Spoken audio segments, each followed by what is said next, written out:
Super యోధా teaser వచ్చేసింది. Social మీడియాని షేక్ చేసేస్తుంది. మరి దీనిపై ఒక ప్రముఖ సెలబ్రిటీ ఈసారి లెక్కలన్నీ మారబోతున్నాయంటూ కామెంట్ చేశాడు. మరి అతను ఎవరు, ఏంటి విషయాలు తెలుసుకుందాం.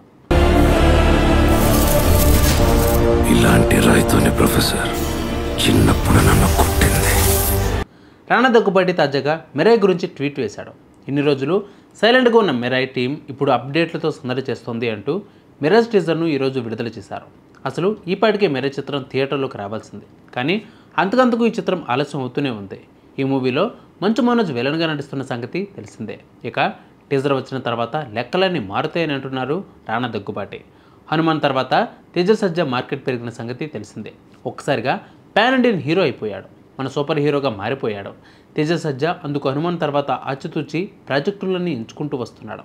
హనుమాన్ వచ్చి ఇన్ని రోజులైనా కూడా మళ్ళీ తెరపైకి రాలేదు తేజ సజ్జా. ఇక తేజ ప్రస్తుతం మిరాయ్ అనే చిత్రంతో ఫుల్ బిజీగా ఉన్నాడు. ఇకపై తేజ అన్నీ కూడా ఇలాంటి సూపర్ హీరోల పాత్రలను చేసేలా ఉన్నాడు.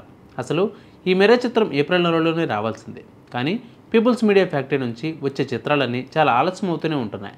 రాజాసాబ్, మిరాయ్ ఒకే నెలలో వస్తాయని ఒకప్పుడు పీపుల్స్ మీడియా ఫ్యాక్టరీ ప్రకటించింది. కానీ ఈ రెండు చిత్రాల షూటింగ్, విఎఫ్ఎక్స్ పనులు ఆలస్యం అవుతూనే ఉన్నాయి. దీనితో ఈ రెండు చిత్రాలు వాయిదా పడుతూనే వస్తున్నాయి. ఆగస్టు 1న మిరాయ్ చిత్రాన్ని రిలీజ్ చేస్తామని టీం ప్రకటించిన సంగతి తెలిసిందే. అయితే ఇప్పుడు మిరాయ్ టీం నుంచి అప్డేట్ అయితే వచ్చింది. ఈగల తర్వాత కార్తిక్ ఘట్టమనేని ఈ మూవీని ఎంతో ప్రెస్టీజియస్గా తీసుకున్నాడు. ఈగల విషయంలో టెక్నికల్గా మంచి ప్రశంసలన్నీ దక్కించుకున్నాడు కార్తిక్ ఘట్టమనేని. చాలా స్టైలిష్గా మూవీని తీశాడని మెచ్చుకున్నారు. మరి మిరాయ్ని కార్తిక్ ఇంకెంత స్టైలిష్గా తీస్తున్నాడో తెలిసే టైం వచ్చింది. మిరాయ్ టీజర్ వచ్చిన తర్వాత లెక్క వేరేలా ఉంటుందని టీం హైప్ పెంచేస్తోంది. ఇక వీరికి తగ్గట్టుగా రానా కూడా మిరాయ్ మీద అంచనాలు పెంచే పనిలో పడ్డాడు. రీసెంట్గానే మిరాయ్ ట్రైలర్ కట్ చేసి చూశాను అని రానా అన్నాడు. అయితే అది టీజర్ కట్ అయి ఉంటుందని తెలుస్తోంది. టీం ఏమో మిరాయ్ టీజర్ అప్డేట్ అంటుంది, కానీ రానా ఏమో ట్రైలర్ కట్ అని అంటున్నాడు.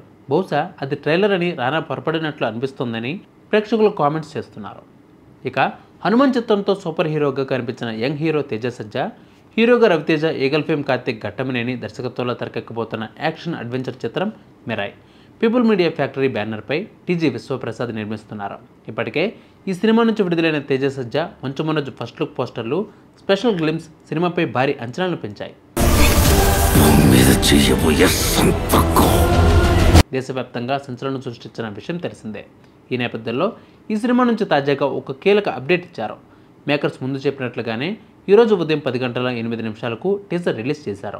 ఈ టీజర్ చూసిన వారంతా మైండ్ బ్లోయింగ్గా ఉంది, హాలీవుడ్ రేంజ్లో విజువల్ ఎఫెక్ట్స్ ఉన్నాయంటూ ఆకాశానికి ఎత్తేస్తున్నారు. తేజకు మరో భారీ విజయం ఖాయమని అంటున్నారు. ఈ చిత్రంలో తేజ సజ్జా సూపర్ యోధగా పవర్ఫుల్ పాత్రలో కనిపించనుండగా, మంచు మనోజ్ ప్రతినాయకుడిగా, రితికా నాయక్ కథానాయికగా నటిస్తోంది. ఈ చిత్రాన్ని ఈ సినిమా సెప్టెంబర్ 5న ప్రపంచవ్యాప్తంగా 8 భాషల్లో విడుదల చేసేందుకు చిత్ర బృందం సిద్ధమవుతుంది. ఇక టీజర్ విషయానికి వస్తే ఎవరూ ఊహించిన రేంజ్లో టీజర్ అందరినీ ఆకట్టుకుంది. కేవలం 2 నిమిషాల టీజర్ చూస్తే మరో ప్రపంచంలోకి వెళ్ళినట్టు అనిపిస్తుంది. ఇప్పటి వరకు ఎన్నో సినిమాలు భారీ సెట్స్, హై ప్రామిసింగ్ కంటెంట్తో ఇండియన్ మూవీ బాక్సాఫీస్ దగ్గర క్యూ కడుతూనే ఉన్నాయి. వాటిలో కొన్ని సినిమాలు మాత్రమే గ్రాఫిక్స్ ఏదో పెట్టమన్న పేరుగా పెడుతూనే తేలిపోయేలా కనిపిస్తూ ఉంటాయి. కానీ మిరాయ్ వాటన్నిటికీ అతీతంగా అదిరిపోయే విజువల్ ఎఫెక్ట్స్తో హాలీవుడ్ మూవీ రేంజ్లో ఆకట్టుకుంది. మంచు మనోజ్, తేజ సజ్జా ఇంకా ఎంతోమంది యాక్టర్స్ క్యారెక్టరైజేషన్ను బిల్డ్ చేయడంలో మేకర్స్ ఎక్కడా కాంప్రమైజ్ కాలేదని క్లియర్గా తెలుస్తోంది. ఇండియన్ మూవీకి మిరాయ్ ఖచ్చితంగా out of the box content ఉన్న మూవీ అని చెప్పి తీరాల్సిందే. టీజర్కే ఎలా ఉంటే ఇక ట్రైలర్ పాన్ వరల్డ్ దుమ్ము దులిపేలా కనిపించడం ఖాయం. సో మొత్తానికి పీపుల్ మీడియా ఫ్యాక్టరీ బ్యానర్ నుంచి ఓ గేమ్ చేంజింగ్ ప్రాజెక్ట్ అయితే వస్తుంది. ఇక సెప్టెంబర్ 5న థియేటర్స్లో ఈ మూవీ వచ్చిన తర్వాత రెస్పాన్స్ ఏ రేంజ్లో ఉంటుందో చూడాలి. మరి ఈ అప్డేట్పై మీ అభిప్రాయాలను కామెంట్స్ రూపంలో తెలియజేయండి. ఇంకా మీరు ట్రైలర్ చూడనట్లయితే చూడండి, చూసి ఎలా ఉందో కామెంట్ చేయండి.